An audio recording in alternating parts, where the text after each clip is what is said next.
नमस्कार दोस्तों, मेरा नाम है गगन और स्वागत है आपका आज के इस वीडियो में, जहां पे पीछे आप ऑलरेडी देख पा रहे हो duster is back. But how it is back वो मैं आपको बताऊंगा। क्या चीज़ें आई है डस्टर में, क्या चीज़ें नहीं आई है, क्या आपकी उम्मीदें थी, कैसी है, और जो बाहर यूरोप में जिसका मैं 5 बार वीडियो कर चुका हूं उससे कितनी अलग है। हर एक चीज़ों की मैं बात करने वाला हूं और एज यूजुअल जो चीज़ें मैं करता हूं वो मैं करने वाला हूं। यहाँ पे सबसे पहले चाबी से शुरुआत में करने वाला हूँ। चाबी जो है वो आपके पास में वही है जैसी रेनो हमें पहले दिखाता रहा है। ये यहाँ पे रेनो का लोगो है और ये रेनो की वो टिपिकल चाबी। बस ये बात अलग है कि अब इलेक्ट्रिक टेलगेट आता है तो यहाँ पे आपको एक फीचर मिल जाता है कि इलेक्ट्रिक टेलगेट को रिलीज कर सकते हो यहाँ पे। बाकी वही लॉक अनलॉक वगैरह जो है वो आपको यहाँ पे देखने को मिलते हैं। मैंने आपको दिखाने के तौर पर इस गाड़ी को चालू यहाँ पे कर रखा था। एक बार की क्विकली स्टीयरिंग में कर देता हूँ सीधा, ताकि तमीज़ से गाड़ी खड़ी हो। और क्योंकि चाबी बाहर है तो थोड़ा सा दबा के रखना पड़ेगा उसको बंद करने के लिए, और बंद करने के बाद में I will just move away और ये गाड़ी जो है वो लॉक हो जानी चाहिए। बिकॉज ये रेनो का टिपिकल फंक्शन है लॉक अनलॉक दूर से। ओह,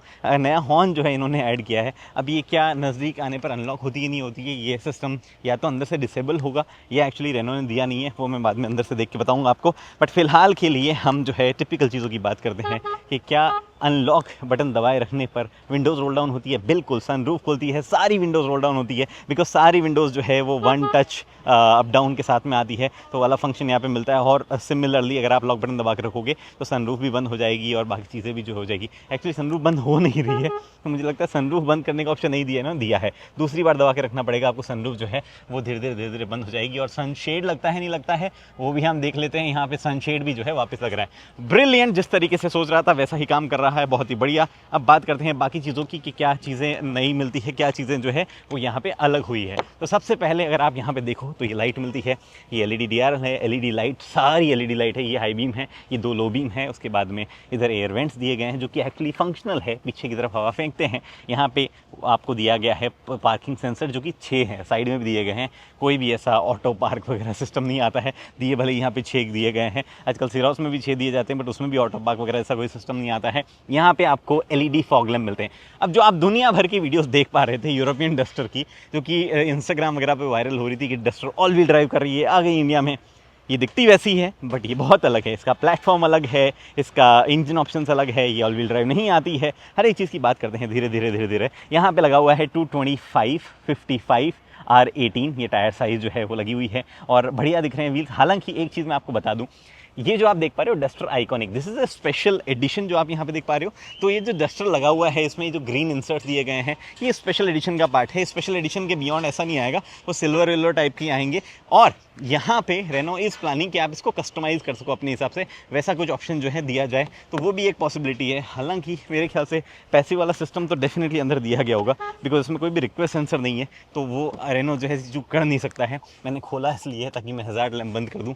ये टिक टिक टिक टिक बजते रहते ना, मेरे को भी ऐसे बढ़िया फीलिंग नहीं आती और आई एम श्योर आपको भी नहीं आती होगी। Pure LED, pure vision Renault यहाँ पे लिखा हुआ है और लाइट डेफिनेटली बढ़िया लगनी चाहिए, काम जो है वैसे बढ़िया करनी चाहिए, दिख तो बढ़िया ही रही है। अब वो टिपिकल जो डस्टर का डिज़ाइन था उसके कुछ एलिमेंट्स यहाँ कैरी किए गए हैं, ठीक है। उसके बाद में कुछ एलिमेंट्स इधर भी कैरी किए गए हैं।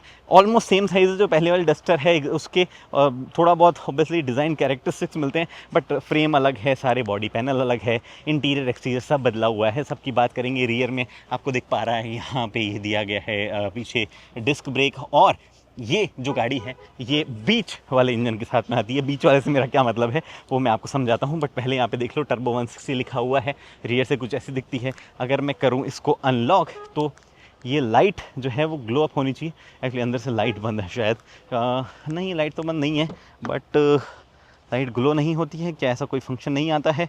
ऑटो लैंप यहाँ पे आया है, मैं चालू ही कर देता हूँ आपको दिखाने के लिए। मुझे हर चीज़ दिखाने की थोड़ी थोड़ी ऐसे एक्साइटमेंट हो पा रही है, लेकिन दिखा मैं एक साथ नहीं रहा हूँ आपको। यहाँ पे मैंने कर दिया चालू और अब अगर आप देखो तो कुछ इस तरीके की लाइट जो है वो यहाँ पे आपको देखने को मिलती है। सबसे पहले इंजन ऑप्शंस की बात करते हैं, उसके बाद में मैं आगे चीज़ों की बात करता हूँ। ये यहाँ से खोला मैंने, एक ही बार खोलना पड़ता है, मैंने कॉशियस रहने के लिए 2 बार कर दिया। सबसे मस्त चीज़ यहाँ पे इसको अनलैच करके ऊपर डाल दो, आप हाइड्रोलिक स्टार्ट्स आते हैं तो 3 इंजन ऑप्शन आएंगे आपके पास में। 1 लीटर का वो इंजन जो हमने रेनो ट्राइबर वगैरह में देखा है टॉप एंड में, टर्बो इंजन, उसको थोड़ा सा अलग ट्यून करके उसकी गियरिंग वेयरिंग ऑब्वियसली थोड़ी सी अलग होके 6 स्पीड ट्रांसमिशन के साथ में दिया जाएगा। 100 PS की पावर, 160 Nm का टॉर्क। ये है वो बीच का इंजन जो मैं बोल रहा हूँ, जो कि 160 हॉर्स पावर देता है, 280 Nm टॉर्क जो है वो देता है, और ये आता है 6 स्पीड मैनुअल के साथ में या 6 स्पीड DCT के साथ में। वेट क्लच DCT ट्रांसमिशन एक यूज़ किया गया है। और ये वो इंजन नहीं है जो 1.3 का पहले हम देखते हैं, ये वही 1.3 4 सिलेंडर, बट नीचे का ब्लॉक वगैरह हो सकता है सेम हो, बाकी ऊपर की हर चीज़ बदली गई है। जो भी तरीके का जिस तरीके से इंजेक्शन होता है, जो टाइमिंग है, ऑब्वियसली जिस तरीके का AC वगैरह हर चीज़ बदली गई है, इंडिया में बनाया गया है, तो थोड़ा सा सस्ता जो है वो भी होना चाहिए। और ये इंजन जो है, इसके भी ऊपर एक इंजन आएगा बाद में दिवाली के आसपास में, वो होगा 1.8 लीटर का नेचुरली एस्पिरेटेड इंजन, जो कि हाइब्रिड टेक्नोलॉजी के साथ में आएगा। वो बहुत ज़्यादा माइलेज देगा, बट उसकी कॉस्ट जो है वो भी बहुत ज़्यादा होगी, क्योंकि वो इंजन, हालांकि वो इंजन की पावर यही होगी 160 PS के आसपास ही, बट उसके टॉर्क जो है वो कम होने वाले हैं। आई थिंक ओवरऑल टॉर्क जो है मोटर का ज़्यादा होगा 205 Nm के आसपास, बट इसका टॉर्क हमेशा ज़्यादा रहने वाला है और ये पावरफुल रहने वाला है। किसी में भी आपको ऑल व्हील ड्राइव में नहीं मिलेगा और कोई डीजल जो है वो नहीं है।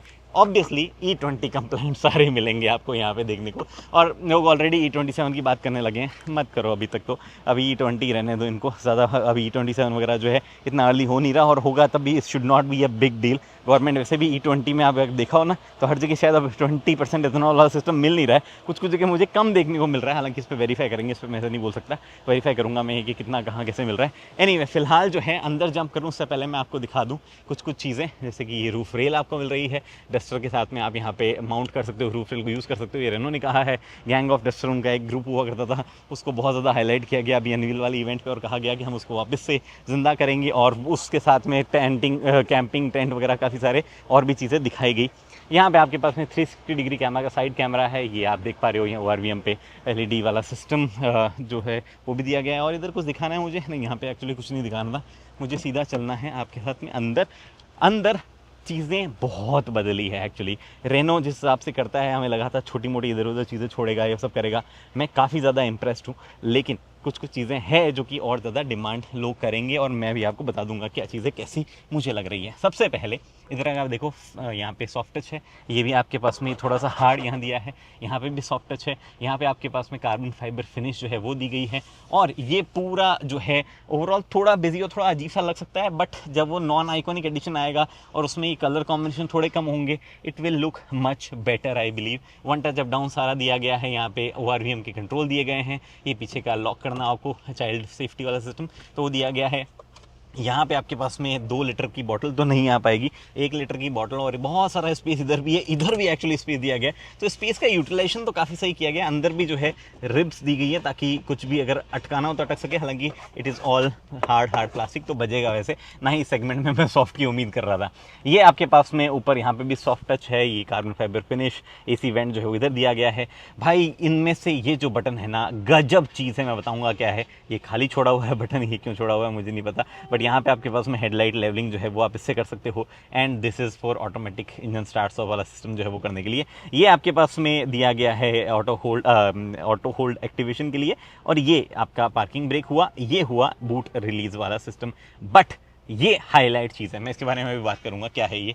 पहले मैं कर देता हूँ इसको बंद, और यहाँ पे जो है क्या चीज़ें कैसे मिल रही है उसकी बात करते हैं। देखो स्टीयरिंग व्हील जो है वो हमने इस तरीके का तो नहीं देखा है, बट उसके कुछ कुछ चीज़ें हैं, जैसे कि ये बटन का लेआउट वगैरह मैंने पहले देखा हुआ है, थोड़ा सा ग्लॉसी फिनिश वगैरह के हिसाब से दे दिया गया है, बट हमने इस तरीके का लेआउट वगैरह पहले देखा हुआ है। उसके बाद में अगर आप ये देखो तो इस सेम सिमिलर टाइप की चीज़ें लगती है। थोड़ा सा रेनो का टिपिकल पैटर्न ये भी रहा है कि कंट्रोल्स वगैरह थोड़े अलग अलग जगह देते हैं, तो यहाँ पे भी कंट्रोल थोड़ा सा अलग जगह आ रहा है। तो ये भी चीज़ें हमने कहीं कहीं देखी हुई है, लेकिन this is all new, I can tell you. और ये ऑल न्यू होने के साथ साथ में एक और चीज़ जो है वो होता है कि पकड़ने में बढ़िया है।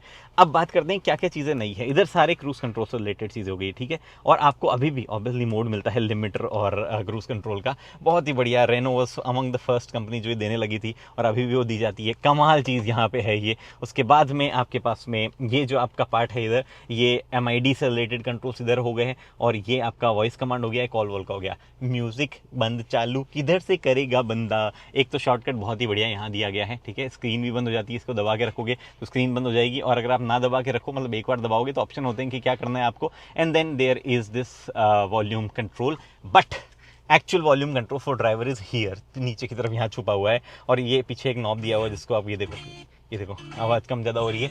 यहाँ पे जो है आवाज़ कम ज़्यादा के अलावा एक्चुअली वो ट्यूनिंग का है, आवाज़ कम ज़्यादा का यहाँ पे है, और सोर्स जो है वो चेंज करना है तो यहाँ पे है। तो दिस इज़ कॉम्प्लेक्स, अगर आपको नहीं यूज़ करना है तो आप इधर भी कर सकते हो, हालांकि रेनो हमेशा से ऐसा ही देता आया है। इधर आपके पास में ऑटो हेडलैम्प के कंट्रोल है, इधर आपके पास में रेन सेंसिंग वाइपर के कंट्रोल है। देयर आर पेडल शिफ्टर्स जो कि आप इधर देख पा रहे हो दिए हुए हैं यहाँ पे, और ये पेडल शिफ्टर्स जो है इनके साथ में अगर आप देखो तो यहाँ आपको मिलती है एक नई नवेली 10.25 इंच की ये स्क्रीन। यस, 10.25 इंच की। इंटरेस्टिंग चीज़ ये है कि ये 10.25 है, ये 10.1 है, जो कि बड़ी दिख रही होगी आपको, बट ये फ्लैट और लंबी टाइप की ज़्यादा है। इस हिसाब से क्या मिलता है इसमें, अलग अलग लेआउट मिलते हैं। सबसे पहले तो आप देख पा रहे हो एक लेआउट तो वो था, एक लेआउट ये है, ठीक है। फिर नेविगेशन जो है उसका भी अपना एक लेआउट आता है, और नेविगेशन के साथ में एक ज़बरदस्त चीज़ है, गूगल मैप्स वाला नेविगेशन है। डिस्पाइट द फैक्ट कि मैंने कोई भी फ़ोन वोन कनेक्ट नहीं किया है, इस गाड़ी में ये जो चीज़ है सबसे ज़्यादा तारीफ के काबिल यहाँ पे रेनो ने की है, जो हम उम्मीद भी नहीं कर रहे थे। कुछ कुछ वॉल्वो की गाड़ियों वगैरह में आता है कि गूगल सिस्टम पे वो चलते हैं, यानी कि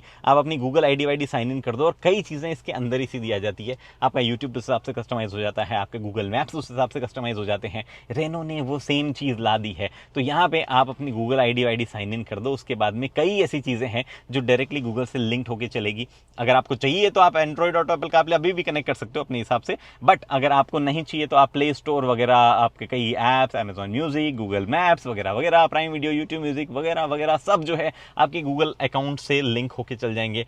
ब्रिलियंट, आप मानोगे नहीं, बट मैं कितनी बार भी बोल दूं, इससे बेटर कोई सिस्टम नहीं है फिलहाल के लिए जो एग्जिस्ट करता है। कई अमेरिकन कार्स में मैंने देखा है, वॉल्वो की गाड़ियों में देखा है, और भी कुछ गाड़ियों में देखा है। दिस इज जस्ट ब्रिलियंट जिस तरीके से दिया हुआ है। और उसके बाद में ये जो चीज़ है, इसमें क्या होता है कि आपको फ़ोन कनेक्ट करने की दिक्कत नहीं है, तो आपकी फ़ोन की बैटरी वो सब चीज़ें भी इम्पैक्ट नहीं होती है।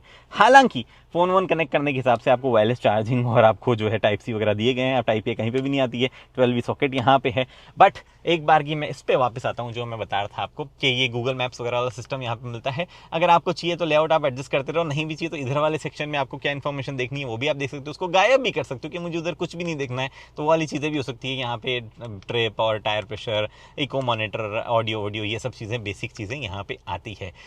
थोड़ा सा एक बार ये देखने में थोड़ा कंबर्जन टाइप लग रहा है, ऐसी इन्फॉर्मेशन एकदम से क्लिक नहीं कर पाओगे कहाँ पे क्या दी हुई है, जैसे कि इधर जो है आपके पास में फ्यूल वगैरह दिया हुआ है। बट कोई भी चीज़ ऐसे नहीं है जो एक दो दिनों बाद में भी आपको आदत ना पड़े। It's not that bad UI, ये ब्रिलियंट है, मस्त काम कर रहा है, कोई इशू नहीं किसी तरीके का, ऐसा कुछ हैंग वैंग नहीं हुआ है अभी तक। हालांकि एक बार मैंने इसको बंद किया था, पहले मैं आपको फीचर दिखा देता हूँ। उसमें 360 डिग्री कैमरा थोड़ा सा डिसअपॉइंटिंग है ऑनेस्टली, इसकी क्वालिटी डेफिनेटली बेटर हो सकती थी। एक्चुअली यही वो चीज़ है जो कि, हाँ ये देखो, इसकी इस वाली गाड़ी का काम नहीं कर रहा, मैंने किसी और गाड़ी का देखा था उसका काम कर रहा था, और उसमें कोई बहुत बढ़िया क्वालिटी जो है वो यहाँ पे नहीं आई थी इस कैमरा की, तो थोड़ा सा मैं डिसअपॉइंटेड वहाँ पे था। उसके बाद में एक बार कि इसको मैं साइड भी हटा दूँ तो 360 डिग्री कैमरा के अलावा ऐसी कोई चीज़ नहीं है जो कि मुझे हाईलाइट करनी थी। हालांकि अब जैसे मैं देख पा रही हूँ, मैं थोड़ा सा स्ट्रगल कर रहा हूँ चीज़ों को देखने के, बैक बटन कहाँ पे वगैरह वगैरह, तो कुछ कुछ चीज़ें हैं जिसमें आप स्ट्रगल करोगे अभी भी।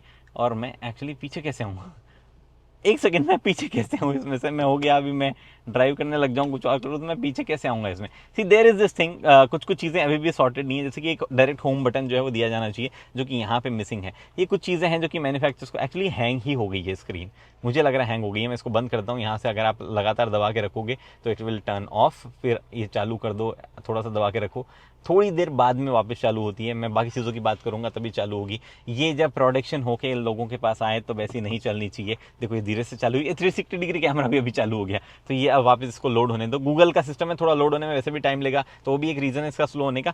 जब तक ये लोड हो तब तक मैं यहाँ बताता हूँ, ये आपके पास में हो गया AC का सिस्टम, ऑटो अगर आपको चाहिए या जो भी कंट्रोल करना है सब आप यहाँ कर सकते हो। बढ़िया अच्छी क्लिक वगैरह के हिसाब से काम करते हैं। हैजार्ड लैंप यहाँ पे, लॉक अनलॉक का सिस्टम यहाँ पे है, और नीचे जो है थोड़ा सा स्पेस कम है, बट ये रबराइज है तो आप ज़्यादा कुछ ऐसे हिट नहीं करोगे, और यहाँ पे जो है फ़ोन रखा जाएगा, आपका आवाज़ नहीं करेगा ज़्यादा। ये वापस यहाँ पे सिस्टम चल गया है। Now let's try 360 degree camera. हाँ, ये अब ये काम करने लग गया है। तो 360 डिग्री कैमरा, उसकी क्वालिटी ऐसे बहुत ज़बरदस्त नहीं है, थोड़ी सी बेटर वो हो सकती थी मेरे ख्याल से, तो वो एक थोड़ा सा मलाल यहाँ पे मुझे रहा है। एक बार मैं से पीछे आ जाता हूँ, और मैं आपको दिखा रहा था कि कुछ कुछ चीज़ें थोड़ी और बेटर हो जाती है लेआउट वेआउट के मामले में, तो मज़ा आता। बट मतलब देखने में और जिस हिसाब से बड़ा बड़ा है, हर एक चीज़ डायरेक्टली आप पहुंच जाते हो, उसका कंफ्यूज जो है बहुत ज़्यादा कहीं पे नहीं होगे मेरे ख्याल से। डायनामिक चेसी ऐसे लिखा हुआ है, जैसे कि इसमें ऑल व्हील ड्राइव आएगा, नहीं आता है आपके पास में। टिपिकल यहाँ 2-3 फीचर्स जो है वही दिए हुए हैं, बेसिकली आपको जो हिल होल्ड कंट्रोल वगैरह कुछ कंट्रोल करना हो तो। बट जो चीज़ जिसके लिए मैं आपको रोक रखा था कि मैं आपको बताऊंगा बाद में, वो आओ आप यहाँ पे। पहले तो एक बार ये देख लो, माई ड्राइविंग वगैरह में काफ़ी इन्फॉर्मेशन वगैरह दिखाता है। जो चीज़ है वो है ड्राइविंग असिस्टेंस रिलेटेड। अब ड्राइविंग असिस्टेंट में पहले तो सेफ्टी, कंफर्ट, पार्किंग, ये 3 चीज़ें आती है। अब सिंपल सा इसमें कुछ ज़्यादा समझने वाली चीज़ ऐसे है नहीं। सेफ्टी में आता हूँ और यहाँ पे माई सेफ्टी और परसों का मतलब है पर्सनलाइजेशन। अगर मैंने बोल दिया परसों में कि भैया मेरे को ट्रैक्शन कंट्रोल ऑन चाहिए, एक्टिव ब्रेकिंग ऑफ चाहिए, मेरे को नहीं चाहिए गाड़ी खुद से ब्रेक लगाए, और मेरे को हो गया कि मेरे को जो है लेन डिपार्चर प्रिवेंशन जो है वो चालू हो जाए, कोई भी इशू नहीं है, कभी भी कुछ भी नहीं है। ब्लाइंड स्पॉट वार्निंग भी चालू चाहिए मेरे को हमेशा, और आपका ड्राइवर मॉनिटरिंग अलर्ट जो है वो भी चालू होना चाहिए। और ये सब चीज़ें मैं सेट कर दूँ, और मान लो मेरी गाड़ी सारे फंक्शन ऑन करती है, जैसे यूरोप में नॉर्म वॉर्म भी है, अपने आप रीसेट होकर ऑन हो जाता है, बट मेरे को बंद करना है, तो आप सिंपली एक बटन पे बंद कर सकते हो। Brilliant, this is how it should be. बहुत ही बढ़िया काम करता है। गाड़ी में रियर एडास वगैरह आता है तो उसकी वजह से लेन चेंज जो है, एक चीज़ तो है, ये इंडिकेटर वगैरह जो है वो यहाँ पे दिए गए हैं आपको। और मैं अभी स्कोडा कुशक चल रहा था, उसमें उल्टा था, मैं हाईलाइट करना भूल गया, बट इसमें यहाँ पे सही तरीके से दिए हुए हैं। और ये पर्सनलाइजेशन वाला फैक्टर जो है वो बताता है यहाँ पे कि परसों सेटिंग पे है। ब्रिलियंट, ये एडास के साथ सबको कर देना चाहिए मेरे ख्याल से। एक बटन पे आप अपनी सेटिंग पे आ जाओ, बहुत ही बढ़िया। एनीवे, उसके बाद में यहाँ पे टिपिकल कुछ कंट्रोल जो है वो भी है। ट्रैक्शन कंट्रोल बंद कर सकते हो आप, यहाँ पे बटन दिया हुआ है। एसी से रिलेटेड शॉर्टकट यहाँ जरूर दिए हुए हैं एसी चालू बंद करने का, बट आपको पूरी अगर सेटिंग्स करनी है तो वो यहाँ से नहीं होती है, वो आपको यहीं से ही करनी पड़ती है, विच इज नॉट बैड। में ऐसा कुछ प्रॉब्लम नहीं है मेरे को उसमें। मैनुअल जो आएगा तो ये वाला पार्ट आपको नहीं मिलेगा, बट अगर आप ऑटोमेटिक लोगे तो इस ई शिफ्टर की वजह से एक बहुत ही बढ़िया चीज़ होती है। क्या होती है? एक तो चलो ये शिफ्टर टिपिकली बढ़िया काम कर रहा है, कोई भी इश्यूज यहाँ पे नहीं है। यहाँ पे थोड़ा सा स्पेस ही मिल रहा है यूज़ करने तो किसी को। एक तो मिल रहा है ये आपको कप होल्डर, बॉटल होल्डर, या कभी स्पेस जो भी बनाना है आप इसको बना सकते हो। ये आपका बंद हो गया यहाँ पे, ये स्पेस ऐसा अंदर तक जाता है, और ये कूल्ड है। नीचे की तरफ आपको एक सिस्टम दिया हुआ है जिसमें बंद चालू करने का भी मुझे से लग रहा है, या बंद चालू ना भी कंट्रोल कर पाओ आप तो भी दिया हुआ है। और ये जो स्पेस है ये आपको रेगुलर वाले में नहीं मिलेगा, बिकॉज उसमें लिंकेज वगैरह कई चीज़ें होगी, बट ये शिफ्टर की वजह से यहाँ पे पॉसिबल हो पाया है। थोड़ा सा चीज़ें यहाँ पे भी रखने के हिसाब से हुक्स वगैरह दिए गए हैं। ये भी आपके पास में आगे पीछे तो नहीं होता है, बट जरूरत भी नहीं है, काफ़ी कंफर्टेबल वगैरह ये है। इधर आपको डस्टर का ये बैजिंग दी गई है, लंबार सपोर्ट दोनों को मिलता है, ड्राइवर और पैसेंजर को, और जो पैसेंजर है उसको भी इलेक्ट्रिक सीट एडजस्टमेंट मिलते ही हैं। इधर रेनो का टिपिकल वो जो एक अजीब सा सेक्शन बना हुआ सा आपको मिलता है, ग्लव बॉक्स, जिसमें यहाँ पे फ्यूज बॉक्स दिया गया है, इधर स्पेस है। This is not cooled but light इसमें दी हुई है। डस्टर ब्रांडिंग यहाँ पे है, और ये स्टिचेस यहाँ देख पा रहे हो, carbon fibre finish.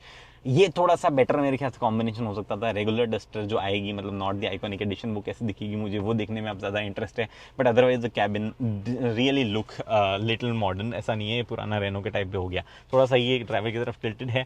Electrochromic mirror बहुत ही अच्छा लग रहा है। यहाँ पे आपके पास में पैनोरामिक रूफ, ये मजा आ गया, किन लोगों को चाहिए थी भाई, दे दिए रेनो ने फाइनली। उन्होंने नहीं बोला कि रूफ वूफ नहीं देंगे। हालांकि एक चीज़ तो है, ये पीछे पूरा जाता है कि इसको चलते वक्त गाड़ी पे ऐसा बच्चे सुखाने का काम में ना लें। एक चीज़ जो कि मेरे ख्याल से कई लोगों ने यहाँ पे टच वच करते हुए तोड़ दी, बिकॉज ये टच से काम करती है, तो किसी ने जोर से दे के मारा होगा और ये वाली जो अंदर चली गई है। अगर आप देख पा रहे हो यहाँ पे मेरे ख्याल से उतनी वीक अगर ये ना हो एक्चुअल प्रोडक्शन में तो ज़्यादा बेटर होगा, अगर हुई तो गड़बड़ हो सकती है, बट दिस इज गुड। यहाँ पे पैसेंजर एयरबैग वगैरह, एक तो ये 5 स्टार लेके आने के लायक बनाई हुई है, तो ये सारे पैसेंजर एयरबैग ऑन ऑफ वगैरह सारे सिस्टम उन्होंने दिए ही हैं यहाँ पे। इधर भी लाइट है, हालांकि हेलोजन है, बट इधर दी गई है आपको। और ये आपके पास में यहाँ पे एक्सटेंड नहीं होता है, और लेकिन स्पेस भी बहुत ज़्यादा नहीं छोड़ता है। उसके बाद में ये सेम चीज़ ऑब्वियसली इधर भी मिलेगी। आपकी जो पार्टनर बैठी है या बैठा है उसको तो ज़्यादा फीचर ऑब्वियसली आपसे मिलेंगे, तो इसमें आपको सारे इधर दिए गए, तो इधर तो दी ही जाने वैसे वाली चीज़ है। एनीवे, यहाँ पे जो नीचे वाले वेरिएंट आएंगे उसमें पैनोरामिक नहीं आएगी मेरे ख्याल से, उसमें छोटी सनरूफ आनी चाहिए या नहीं आएगी कुछ भी sunroof. There is this panoramic ऊपर। स्कोडा की तरह किया जाएगा नहीं किया जाएगा कि ऊपर पैनोरामिक, बाकी सारों में जो है नॉर्मल वाली रूफ, मुझे नहीं पता वैसा रेनो प्ले करेगी नहीं करेगी, बट पहले ये एडमेंट था कि हम नहीं देंगे सनरूफ, अब देने लग गए। एनीवे, उसके बाद में आपके पास में यहाँ पे इंजन स्टार्ट ऑफ सिस्टम है, जैसा कि आपको जानना था मेरे ख्याल से, क्योंकि मैं बताना भूल गया था, तो यहाँ पे दिया हुआ है। उसके अलावा थोड़े से बोल्स्टर सपोर्ट के बारे में मुझे बात करनी थी। ये थोड़े से मोटे मोटे और उस तरीके के बोल्स्टर सपोर्ट है जो कि बैठते वक्त चुभते नहीं है, यानी कि बड़ी आपकी साइज़ है, मैं 5 फुट 8 इंच का हूँ, ठीक ठाक वजन का हूँ, बट आप बड़े भी हैं तो शायद आपको प्रॉब्लम नहीं होगी। सीट बड़ी है उस हिसाब से, बेस वेस के हिसाब से काफ़ी मस्त बनी हुई है। हालांकि देखने में एक बार लगते हैं कि शायद ये स्पोर्ट्स कार की तरह दिए गए हैं, तो पता नहीं कितने ही कंफर्टेबल होंगे, but they are little comfortable, ये तो मैं आपको कह सकता हूँ। अब मैं इस सीट को अपने हिसाब से एडजस्ट करता हूँ। एक चीज़ मुझे लगी कि ये थोड़ा सा डैशबोर्ड नज़दीक है मेरे। एक चीज़ बढ़िया, ये देखो आपको दिखता है बोनेट वोनेट जिस तरीके का, आपको ऐसा स्कूप वगैरह दिखता है, there is no HUD by the way. अब मैं सीट जब आगे करता हूँ, मैं अपने कंफर्ट के हिसाब से करता हूँ। एक तो सबसे ऊपर वाली पोजीशन पे सबसे पीछे सीट ज़्यादा जाती नहीं है। दूसरी चीज़, जब मैं आगे कर लेता हूँ और मुझे लगता है ये हिसाब मेरा कंफर्टेबल है, तो थोड़ा सा ये टकरा सकता है, ज़्यादा नहीं है। बट जो बड़े हाइट के हैं, मतलब मेरे लिए प्रॉब्लम नहीं है, बट जो बड़े हाइट के उनको ये प्रॉब्लम हो सकती है। तो आप अपने हिसाब से देखिए चीज़ें। और मैं इसको सबसे ऊपर जब मैं सेट कर रहा हूँ, तभी ये मेरे लिए थोड़ा सा नीचे मुझे लग रहा है। तो थोड़ा सा एर्गोनॉमिकली मेरे ख्याल से जो मेरे से बड़े हैं, 6 फुट के हैं, उनको कैसा लगेगा वो आप बैठ के एक बार देखना। एर्गोनॉमिक इश्यूज जो है वो रहे हैं फ्रेंच ब्रांड के साथ में पहले भी। बट सीट में आपको वेंटिलेशन जो है वो यहाँ पे देखने को मिलता है, which is not connected if I am not wrong किसी भी तरीके से। यार एसी का एक अलग से इसमें सिस्टम आता था जिसमें एसी से जुड़ी हुई चीज़ें बताता है। आई थिंक ये सिर्फ एयर क्वालिटी वगैरह वाले में ही बात करता है ज़्यादा, उसके अलावा ऐसी कोई चीज़ें है नहीं। सेटिंग्स में भी मैं आके देख लेता हूँ, आपको ये network, sound, Bluetooth, privacy, apps वगैरह ये सेटिंग देखने को मिलती है यहाँ पे। गूगल सर्विसेज वगैरह उसी में आप लॉगिन वगैरह करते हो। और उसके अलावा मेरे ख्याल से एक्सेस वेलकम, और यहाँ एक तो ये तो चीज़ देखी नहीं मैंने कि आपको जो एक्सेस है उसमें मिलता है ना हैंड फ्री लॉक अनलॉक, ये दिया हुआ है। और आप, अरे वाह बहुत बढ़िया, आप इसमें लॉक अनलॉक की साउंड बंद कर सकते हो, विच इज़ ब्रिलियंट। थोड़ा सा अगर नहीं चला हो तो मैं आपको यहाँ पे करके बताता हूँ, फोकस वगैरह ये सेटिंग दी जाती है, बहुत ही बढ़िया। ये चीज़ें जो है ये इस तरीके से दी जानी चाहिए। और ये टायर प्रेशर वगैरह जो है आपको सारों गाड़ियों को मिलता है। At send check the pressure then reset the system. अरे लो लाइन TPMS दिया हुआ है इसमें, नहीं मेरे ख्याल से दिया जाना चाहिए इसमें प्रॉपर TPMS। मेरे ख्याल से रिकमेंडेड वैल्यूज़ वगैरह, आई थिंक लो लाइन तो नहीं, प्रॉपर TPMS इसमें जो है दिया जाना चाहिए मेरे ख्याल से, जहाँ तक मेरे को लग रहा है, क्योंकि अदरवाइज तो TPMS इधर दिखाने का लॉजिक नहीं था।